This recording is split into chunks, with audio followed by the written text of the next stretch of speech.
அன்பான உறவுகளுக்கு வணக்கங்க. இங்கே சிந்து பைரவியில் சிந்துவை தவிக்க விட்டு போகிறாரு சிவா. ஐ லவ் யூன்னு சொல்ல முடியலைங்க. அவர் சொல்கிறாரோ இல்லையோ அந்த பிள்ளை ஆசையோடு இருக்குது, கெடுக்கிறதுக்குனே வருதுங்க அந்த குட்டி. அவங்க தம்பி மகளாம் அன்னபூர்ணி தம்பி மக சிவா அப்படின்னு ஓடி வந்து உனக்காக ஒன்று வாங்கிட்டு வந்தேன்னு ஹார்ட் போட்ட கீயை கொடுக்குது. இதெல்லாம் இவ எதுக்கு கொடுக்குறா அப்படின்னு நொந்துக்கிறாங்க. ஆனாலும் பாவம் ஒரு பார்வை பார்த்துட்டு பாய் அப்படின்னு ஒரு கிஸ்ஸாவது பிளேயிங் கிஸ்ஸாவது கொடுத்துருக்கலாம். அதான் மனசுக்குள்ளே ஏற்றுக்கிட்டாரு. அதுக்கப்புறம் ஐ லவ் யூ சொல்கிறதுல என்னடா தயக்கம், ஒன்றும் வேணான்னா வெட்டிக்கிட்டு போகணும், இல்லை வேணும்னா ஒட்டிக்கணும். அதை விட்டுட்டு அந்த பிள்ளை எவ்வளவு தாங்க பின்னாடியே கெஞ்சிக்கிட்டே வரும். டாக்டரே டாக்டரே டாக்டரே டாக்டரேன்னு டாக்டரேங்கிற நிப்பாட்டிட்டு மாமான்னு சொன்னால் நல்லாயிருக்கும். அப்படி தானங்க எனக்கும் தோணுது. உங்களுக்கு தோணுச்சுன்னா கமெண்ட்ஸில் சொல்லிடுங்க. இப்போ அவர் போயிடுறாரு. போன சாக்கில் இங்கே மகாவுக்கு அன்னபூர்ணிட்டு ஐஸ் வச்சிருது. அவங்க தம்பிக்கிட்டையும் பேச வச்சு இந்த மாதிரி என் பையனை உங்களுக்கு பிடிச்சிருக்கான்னு கேட்க சிவா மாதிரி மாப்பிள்ளை கிடைக்க கொடுத்து வைக்கணும்னு சொல்லி சம்மதத்துக்கு சரின்னு சொல்லிடுறாங்க. சம்மந்தத்துக்கு இப்போ என்ன பண்ணுறாங்க, சரி நீ எப்பப்பா வர்ற அப்படின்னு கேட்குறாங்க. நாளைக்கு வந்துடுவேன் அப்படிங்கிறாங்களா. சரி நாளைக்கு தான் வந்துடுறானே, அப்போ நாளைக்கே நிச்சயத்தை வச்சுக்குவோம் அப்படிங்கிறாங்க. அப்படியா அப்படிங்கிற வந்துடட்டும், அதெல்லாம் வேணாம், நாளைக்கு நல்ல நாளுக்கா, முடிச்சிருவோம்க்கா, நிச்சயத்தை முடிப்போம்க்கா, கல்யாணத்தை வேணா அப்புறம் வச்சுக்கோங்க்கா ஒரு வருஷம் கழிச்சு. இவ போனதுக்கப்புறம் அக்கா அக்கா ப்ளீஸ்க்கா உங்கள் தம்பி பிள்ளை எனக்கு ரொம்ப பிடிச்சிருக்குக்கா, அவளை எனக்கு என் பிள்ளை அம்மா கட்டிக்கணுக்கா, அந்த சினேகாலாம் வேணாக்கா அப்படின்னு சொல்லிட்டு மகாலட்சுமிக்கு அவ்வளோ ஒரு சந்தோஷம். அப்போ அவங்க தம்பி எசக்கி சாப்பிட்ற முடிச்சுட்டாங்க போல இருக்கு. இப்போ என்ன பண்ணுறாங்க, சரி நிச்சயத்தை போடுவோம் அப்படின்னு சொல்லிட்டு கொஞ்சம் முக்கியமானவங்களுக்கு மட்டும் சொல்லிக்கிறாங்க. அவங்க அண்ணனுக்கும் சொல்கிறாங்க இந்த மாதிரி நிச்சயத்தம்ட்டு. ஏன்னா மக வாழ்கிற இடம் தெரிஞ்சிருந்தும் சொல்லலாமா, இருந்தாலும் அவர் நியாயவாதி இல்லையா, இன்னொரு மக கட்டி கொடுத்துருக்காங்க இல்லையா, சரின்னு சொல்லிட்டு வர்றோம் அப்படின்னு அவங்களும் வராங்க. இங்கே பார்த்தா எல்லாம் தடபுடல் நடந்துட்டுருக்கு. இங்கே சிவா என்ன பண்ணுறாங்க, என்னால் வர முடியலை அப்படிங்கிறாரு. ஏப்பா சிவா ஏன் வரல அப்படிங்கிறாங்க. இல்லை எனக்கு இன்னும் ஒரு வாரம் ஆகும், நான் வரத்துக்கு நாளாகும், எனக்கு இங்கே இன்னும் கேம்ப் இருக்குது, நிறையா முடியாமல் இருக்கவங்க இருக்காங்க, நான் இன்னும் எனக்கு வேலை இருக்குன்னு சொல்லிடுறாரு. அப்படியே அன்னபூர்ணி ஆடி போகுது. சரி அப்போ நாளைக்கு நிச்சயத்தை வேணாம், அடுத்த வாரம் வச்சுக்கலாம் அப்படிங்கிறாங்க. இல்லைக்கா இல்லை நிச்சயத்தை பண்ண மாதிரியே வச்சுருவோம், அவன் வராட்டி என்ன அடுத்த வாரம் பார்த்துக்குவான். ஐயோ வேணாம், அவன் இல்லாமல் பண்ணக்கூடாது, அவன்கிட்ட சம்மதம் கேட்டுட்டு அதுக்கப்புறம் தான் பண்ணணும் அப்படிங்கிறாங்க. அக்கா அக்கா அக்கா அவன் அதெல்லாம் சம்மதம் சொல்லுவான், வேணா ஃபோனில் கேட்போமா அப்படிங்கல. சரி கேட்போம் அப்படின்னு அன்னபூர்ணி கேட்க போகல. ஐயோ வேணான்னு சொல்லிட்டா என்ன ஆகுறது அப்படின்ட்டு, அக்கா வேணாம், அவன் வந்ததுக்கப்புறம் நம்ம சொல்லிக்கிடுவோம், நம்ம நிச்சயத்தை முடிச்சிருவோமே. இது கூட நல்ல ஐடியா தான் இருக்குது. அக்கா அக்கா நம்ம நிச்சயத்தை முடிச்சுட்டா அவனால் ஒன்றும் பண்ண முடியாதுக்கா, இல்லைன்னா சிந்துவை நினச்சிக்கிட்டு வேணான்னு சொல்லுவேன்க்கா. நீ சொல்கிறது சரிதான் அப்படின்னு சொல்லிட்டு அப்போ அவன் வர்றதுக்கு முன்னாடி காது வச்ச மாதிரி நிச்சயத்தை முடிச்சிருவோம் அப்படின்னு பிளானை போடுதுங்க அன்னபூர்ணி மகா. எல்லாருமே மகாவுக்கு சந்தோஷம். ஆனால் இங்கே ஆர்வமும் பைரவியும் ஒரு மாதிரி ஆகுறாங்க. சிவா இல்லாமல் இதெல்லாம் பண்ணாதீங்க அப்படின்ட்டு அவன் தான் வரேன்னு சொன்னான், வரலன்னு அடுத்த வாரம் சொல்லிட்டான், அடுத்த வாரம் வந்தா என்ன அப்புறமா சொல்லிக்குவோம், அவன் வராதுதான் நல்லது அப்படின்னு சொல்லிட்டு ரொம்ப இங்கே இந்த அவங்க தங்கச்சி ஒன்று இருக்கு இல்லையா சிவா தங்கச்சி, அதுவும் எனக்கு அண்ணியா வர ரொம்ப பிடிச்சிருக்கு. அடிப்பாவி இதே சிந்துக்கிட்டே ஒரு கோடீஸ்வரி மாதிரி இருந்தா பணம் காசு இருந்தா ஏத்திருப்பாளுங்க. ஆனால் இப்போ பார்த்தீங்களா ஏழைங்கிறனால மதிக்கிறாங்க. ஏழைலாம் அந்தளவுக்கு ஏழைலாம் இல்லைங்க, அவங்களும் வசதியானவங்க தாங்க. இப்போ நிச்சயத்துக்கு ரெடி ஆகுறாங்க. சிவா வல்ல அம்மாடி ஆள் இல்லைனாலும் பரவாயில்ல, ஒரு வார்த்தை கூட கேட்கலங்க, கேட்காம கல்யாணத்துக்கு முடிவு கட்டுறாங்க. இப்போ நிச்சயதார்த்தத்துக்கு ரெடி ஆகுறாங்க. சிவா வராத வரைக்கும் சந்தோஷம் அப்படின்ட்டு, ஏன்னா வந்துட்டா வேணான்னு சொல்லிடுவானே அப்படிங்கிற ஒரு பயத்தில் பதட்டத்தில் நிச்சயதார்த்தத்தை நடத்துகிறாங்க. இங்கே அவங்க அப்பாவுக்கு வர மனசு வரலங்க. எப்படிங்க தான் புள்ள வாழ்க்கை என்னதான் புள்ள வேணான்னு தலை முழுகிருந்தாலும் மனசு வருமா, அதனால அவங்க இங்கே வரவே இல்லைங்க. ஆனாலும் பார்த்தீங்கன்னா எப்படியாவது நிச்சயத்தை முடிச்சிடும் சொல்லிட்டு சீக்கிரம் அவங்களாம் ஓலையை படிங்கிறாங்க. இங்கே சிவா அங்கே நான் வரமாட்டேன் ஒரு வாரம் ஆகுன்னு சொன்னவர் என்ன பண்ணுறாங்க, அங்கே வேலை இல்லைங்க, கிளம்பி வர்றாரு. இங்கே பார்த்தா இங்கே நிச்சயம் பண்ணுறதுக்கு ரெடியாக இருக்கிறாங்க. ஓலையை படிங்க அப்படின்னு சொல்ல கரெக்டாக சிவா வந்து நிற்க, இங்கே சிந்து மனசு கடந்து துடிச்சுக்கிட்டு கிடக்குது, தவிக்குது. இவர்கிட்ட ஃபோனு சுவிட்ச் ஆஃபில் இருக்குது, ஃபோன் அடித்தா எடுக்க மாட்டேங்கிறாங்க. சிவா கடந்து மயங்கிறாங்க. டாக்டர்ன்ட்டு கரெக்டாக டாக்டர் வந்து நிற்க, டாக்டரே வந்துட்டியான்னு அவ்வளோ ஒரு சந்தோஷம். ஓடி போய் கட்டி பிடிக்க அங்கே இருக்கவங்க எல்லாருமே என்னது அப்படிங்கிற மாதிரி பார்க்குறாங்க. சே அப்படிங்கிற மாதிரி மகா, ஏய் என்னடி பண்ணுற அப்படிங்கிற, என் டாக்டர் நான் விட மாட்டேன். என்ன விடு ஆளுங்களாம் இருக்காங்க, என்ன கூட்டமாக இருக்குது, என்ன விசேஷம், ஏதாவது விசேஷமா ஃபங்க்ஷனா அப்படின்ட்டு சிவா வர, என்னப்பா உனக்கு தெரியாதா அப்படின்னு அந்த ஊர் தலைவர்கள் அந்த பஞ்சாயம் பண்ண அதாவது நிச்சயம் பண்ண வந்தவங்க ஓலை படிக்க வந்தவங்க கேட்க, என்னது நிச்சயார்த்தமா யாருக்கு, என்னப்பா அது உனக்கு தான், எனக்கு நிச்சயதான்னு யாருங்க சொன்னா, உங்கள் அம்மா உங்கள் பெரியம்மாவும் தான். என்ன பெரியம்மா என்ன நடக்குது இல்லைப்பா, அது வந்து என் தம்பி பொண்ணுக்கும் உனக்கும் தான். என்கிட்ட ஒரு வார்த்தை கூட கேட்கல. இல்லை அவளை தான் உனக்கு பிடிச்சிருக்குன்னு சொன்னில்ல, பெரியம்மா பிடிச்சிருக்குங்கிறது வேற, கல்யாணம் பண்ணிக்கிறதுங்கிறது வேற. பிடிச்சிருக்குன்னா எல்லாரையும் கட்டிக்க முடியுமா? மண், மரம், செடி, கொடி, அக்கா, அண்ணன், தங்கச்சி, அம்மா, பாமா எல்லாரையும் பிடிச்சிருக்கும் தான். அதுக்காண்டி எல்லாரையும் கட்டிக்க முடியுமா? என்னம்மா என்ன பெரியம்மா நினச்சிட்டு இருக்கீங்க? டேய், என்னோட அவங்க பெரியம்மாவை ஏற்று பேசுகிற? என்னம்மா இதானு ஏற்றி விட்டு குளிர்கறியா? நான் ஒன்றும் பெரியம்மாவை ஏற்று பேசலை, நான் நியாயத்தை சொல்லிக்கிட்டு இருக்கேன். என்கிட்ட கேட்காம எனக்கு கல்யாணத்தை பேசுகிறீங்க. என்ன எனக்கு நான் அதை கேட்கக்கூட உரிமை இல்லையா?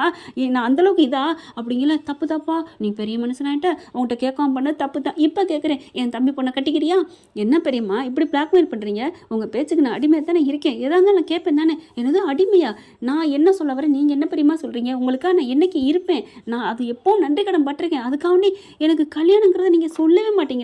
அன்னைக்கும் அப்படித்தான் சிந்துவை கட்டி வச்சிங்க, அதுக்கப்புறம் அவன் வேணான்னு பண்ணி வச்சிங்க, இப்போ இன்னொருத்தையா பண்ணி வைக்கிறேங்கிறீங்க. என்ன பெரியம்மா, எனக்குன்னு மனசே இல்லையா பெரியம்மா? இப்போ என்னடா நினைக்கிற? இப்போ இந்த உன்னை வந்து கட்டிக்கிட்டாலே இவ கூட தான் வாழ நினைக்கிறியா அப்படின்னு சொன்னோன்னே அப்படி பார்க்குறாரு. சொல்லு டாக்டரே சொல்லு, இவ தான் எனக்கு முக்கியம்னு சொல்லு டாக்டரே சொல்லு அப்படின்னு அழுகுறாங்களா. அப்படி பார்க்குறாங்க. அப்படி என்ன மாப்பிள்ள, உங்களுக்கு என் பிள்ளைய பிடிச்சிருக்குன்னு சொன்னிச்சு அக்கா, அதனால தான் ஏங்க இப்போவும் சொல்கிறேங்க அந்த பிள்ளைய பிடிச்சிருக்குங்க, அந்த பிள்ளைய பிடிக்கல நான் சொல்லலையே. எப்படி மாமா, எனக்கு கல்யாணம் ஆகி பொண்டாட்டி இருக்கா, அவள் தான் போகிறாளேப்பா, இன்னும் 6 மாதமோ 8 மாதமோ போயிடுவாள்ல. நான் சொன்னேன் அவள் போயிடுவான்னு, அவள் போயிடுவான்னு நினச்சா நான் என்னைக்கே அனுப்பியிருப்பேனே. அவளை ஏன் நான் அந்த வீட்டில் வச்சிருக்கணும்? எதுக்கு வச்சிருக்கணும் அப்படின்னு பார்க்க, எங்கள் கல்யாண நாள் அன்னைக்கு அவகிட்ட என் காதலை சொல்லியிருக்கேன். அவளை நான் ஏற்றுக்கிட்டும் எங்கள் பெரியம்மாக்கா வாயை மூடிட்டு இருக்கேன். மற்றபடி அவள் கூட வேணான்னு கூட நான் இருந்தாலும் இருப்பேனே ஒழிஞ்சு வேற ஒருத்தையும் நான் கட்டிக்கவும் மாட்டேன், நினைக்கவும் மாட்டேன். சிந்து தான் எனக்கு எல்லாம், சிந்துவை நான் லவ் பண்ணுறேன், ஐ லவ் மை சிந்து அப்படின்னு சொன்னோன்னு சிந்துக்கு அவ்வளோ சந்தோஷம். டாக்டரேன்னு வந்து கட்டி பிடிச்சிக்கிறாங்க. டாக்டரே இது போதும் டாக்டரே, நீ என் கூட வாழ வேண்டாம், அதெல்லாம் வேணாம், இந்த ஒத்த வார்த்தை போதும் டாக்டரே, எனக்கு இந்த உலகத்தையே நான் சாதிச்சிட்டேன், எனக்கு போதும் டாக்டரேன்னு சொல்லி அவ்வளோ சந்தோஷத்தில் குதிக்கிறாங்க. இரு சிந்து இரு அப்படின்னு சொல்லி அமைதிப்படுத்துறாரு. அப்படி கட்டி அணைச்சாக்கில், இங்கே பாருங்கம்மா, பெரியம்மாவை நீங்கள் ஏற்றி விட்டு அவங்க இந்த அளவுக்கு பண்ணுறதுக்கு நீங்கள் தான் காரணமாக இருப்பீங்கன்னு எனக்கு தெரியும், நல்லாவே தெரியும். ஆறுமுகத்துக்கு ஒரே குசி. டே சிவா, ஆமாடா உங்கள் அம்மா தான்டா எல்லாத்துக்கும் காரணம். ஆறுமுகம் அப்படின்னு முறைக்குது. நீங்கள் சும்மா இருங்க சின்னம்மா, பாவம் இல்லையா? அவங்க 2 பேரும் கல்யாணம் ஆகி வாழ வேண்டாமா? கட்டி வச்சது பிரிக்கிறக்கா கல்யாணம் பண்ணி வச்சான். உடனே பயிரை பார்க்குது. பக்கத்திலைக்கு பாயாசமாக கேட்குறா, கருவாயா உனக்கு இருக்கு அப்படிங்கிறாரு. நீ என்ன வாழன்னு நினைக்கிறேன், அது இந்த ஜென்மத்தில் நடக்காது. நீ எத்தனை இலைக்கு வேணாலும் பாயாசம் போட்டேரு, இலைக்கு கிடைக்கவே கிடைக்காது பாயாசம் அப்படின்னு மனசுக்குள்ளே சொல்கிறாங்க. அதையும் பார்க்கலாம் அப்படின்னு நீங்கள் பேசிட்டீங்களே. சிவா என்ன பண்ணுறாங்க, இங்கே பாருங்கள் மாமா, தயவு செஞ்சு மன்னிச்சுக்கோங்க, யாரும் இந்த கல்யாணம் நடக்கும் நிச்சயம் நடத்தலாம் நினைக்காதீங்க, இது தப்பு, சட்ட பிரகாரம் தப்பு. எப்படி நீங்கள் இதெல்லாம் பண்ண ஒத்துக்கிட்டீங்க? நாங்கள் சொன்னோம்ப்பா, அது அந்த பிள்ளைக்கு நிச்சயம் தானே பண்ணுறோம், கல்யாணம் அப்புறம் தானே அப்படின்னு சொன்னாங்க அவங்க அம்மா. அவங்க சொல்லி நாங்கள் எப்படி ஏங்க, நான் இல்லை நீங்கள் கேட்கலையா? கேட்டோம், நீங்கள் ஏதோ கேம்புக்கு போயிருக்கேன்னு சொன்னாங்க அப்படின்னு சொல்ல, நான் இல்லைன்னா நேரம் முடிச்சிருப்பீங்கல்ல, அது எப்படிப்பா, வெறும் நிச்சயத்தை தானே, இதில் என்ன நடக்க போகுது அப்படி இப்படிங்கிறாங்க. இங்கே பாருங்கள், தயவு செஞ்சு கெஞ்சி கேட்குறேன், எல்லாரும் கிளம்புங்க அப்படிங்கிறாங்க. அன்னபூர்ணி பார்க்குது. ஏன்ப்பா, ஏன் சிவா, அப்போ உன் முடிவை கேட்காம இந்த பெரியம்மா ஒரு இது எடுக்கக்கூடாது, அதுக்கு ரைட்ஸ் இல்லை, உரிமை இல்லை அப்படித்தானே? ஐயோ பெரியம்மா, நீங்கள் மறுபடியும் தப்பாக பேசுகிறீங்க, எல்லா ரைட்ஸும் இருக்குது, நான் இல்லைன்னு சொல்லலை, முடிவு தெரியாமல் ஒரு இது பண்ணக்கூடாது, அதை தான் நான் சொல்கிறேன். அப்போ அவன் மேலே ஆசை இருக்கா, இல்லை முடிவு தெரியாமல் பண்ணக்கூடாதுங்கிறக்காண்டி வேணான்னு சொல்கிறியா? அப்படியே முழிக்கிறாங்க திருன்னு. சொல்லுடா சொல்லு அப்படிங்கல. ஆமாம் பெரியம்மா, எனக்கு அவளை பிடிச்சிருக்கு, அவள் கூட வாழ நினைக்கிறேன், எனக்கு நான் பிடிக்காதப்ப நீங்கள் தானே கட்டி வச்சிங்க, நீங்கள் கட்டி வச்ச கல்யாணம் பொய்யாகக்கூடாது, அதுக்காக எனக்கு அவளை பிடிச்சி போச்சு, சிந்துவை நான் லவ் பண்ணுறேன், சிந்துவோட தான் வாழுவேன், இதுக்கு மேலே நீங்கள் வாழ வச்சாலும் சரி வாழ வைக்காட்டியும் சரி, ஆனால் எனக்கு வேற ஒரு பொண்ணு எனக்கு வேணாம் அப்படின்னு சொல்லிட்டு போயிடுறாரு. யாரும் ஒன்றும் பண்ண முடியல, எல்லார் முகத்துலையும் கறி அப்புன மாதிரி போயிடுது. சிந்துவுக்கு ஜாலி, மேகம் கருக்குதுன்னு அங்கிட்டு போயிட்டு நல்லா ஜாலியாக ஆடுதுங்க. மழை சோனு பெய்யுது. இங்கே எல்லாரும் இப்படி மூஞ்சை தொங்க போட்டுட்டு இருக்காங்க. ஊர் மக்கள் வந்தவங்கலாம் வறண்டாக்கு வந்து நிற்கிறாங்க. மழை வேற பெஞ்சிட்ருக்கு. என்ன பண்ணுறது ஏது பண்ணுறதுன்னு தெரியல. இந்த பிள்ளை கிச்சனுக்கு போய் வேகமாக எல்லாருக்கும் காப்பியை போட்டு கொண்டாடுது. எடுத்துக்கோங்க ஐயா, அண்ணே, பெரியப்பா எடுத்துக்கோங்க. என்னம்மா சிந்து, அட எடுத்துக்கோங்க, எல்லாம் நல்ல விஷயம் தானே. என் மாமா என்னை வச்சுக்கிறேன் வாழ போகிறேன்னு சொல்லிட்டாரு, என்னை பிடிச்சிருக்குன்னு சொல்லிட்டாரு, அதை விட வேறு என்ன வேணும், இந்தாங்க அப்படின்னு எல்லாருக்கும் காப்பியை கொடுக்க, மழை நேரத்துக்கு காப்பியை சும்மா சுண்டி இழுக்குது. சூப்பராக போட்டிருக்கம்மா காப்பி, நல்லா இருக்குமா அப்படி சொல்ல, டாக்டரே அப்படின்னு சொல்லி கூப்பிட்றாங்க.